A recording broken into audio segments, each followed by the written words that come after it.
দেখতে দেখতে বাসায় যাওয়ার দিন চলে আসলো। তো কি আর করার, যেতে তো হবে। সো হ্যালো এভরিওয়ান, সবাই কেমন আছো? আজকের এই ব্লগে তোমাদের সবাইকে স্বাগতম। সকাল সকাল ঘুম থেকে উঠে পড়ছি, কারণ আজকে ব্যাগ রেডি করতে হবে আর কালকে বাসায় চলে যাব। এই কারণে সকালে ঘুম থেকে উঠে ঘর ঝাড়ু দিয়ে নিয়েছি। আর মা বললো চা খেতে। তো আমি বললাম যে আজকে আমি কাপে চা খাবো না, আজকে আমি গ্লাসে চা খাবো। সচরাচর আমার চা খাওয়া হয় না, ওই মাঝে মাঝে একটু একটু খাওয়া হয়। তো ছোটোকালে আগে গ্লাসে চা খেতাম, এই কারণে আজকেও তাই খাচ্ছিলাম।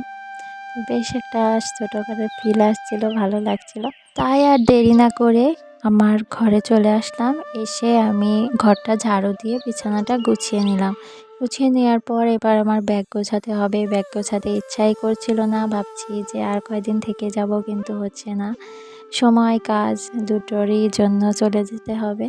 তো আমি ব্যাগে সব জামা কাপড়গুলো গুছিয়ে নিয়েছিলাম একে একে। মন চাইছিল যদি আর কয়টা দিন থেকে যেতে পারতাম। খুবই ভালো লাগে বাড়িতে থাকতে, সবারই বাড়িতে থাকতে ভালো লাগে। কিন্তু পড়াশোনার জন্য যদি একবার বাড়ি ছাড়া হয় না, তাহলে না স্থায়ীভাবে বাড়িতে ফেরা হয় না। আমি আগের ভিডিওতেও বলেছি, এটাই বাস্তব, জানো তো। অনেক দিন পর বাড়িতে আসতে হবে, তো এই কারণে ভাবলাম যে বাড়ির একটা ভিডিও করে রাখি। তো যখন মনে পড়বে তখন দেখব, তাই এই যে ভিডিও করে রাখছিলাম। আর আমাদের বাড়ির পাশে চারিপাশে মানে ঘরের চারপাশেই সবুজ আর সবুজ, মানে গাছপালায় ঘেরা, খুবই সুন্দর পরিবেশ।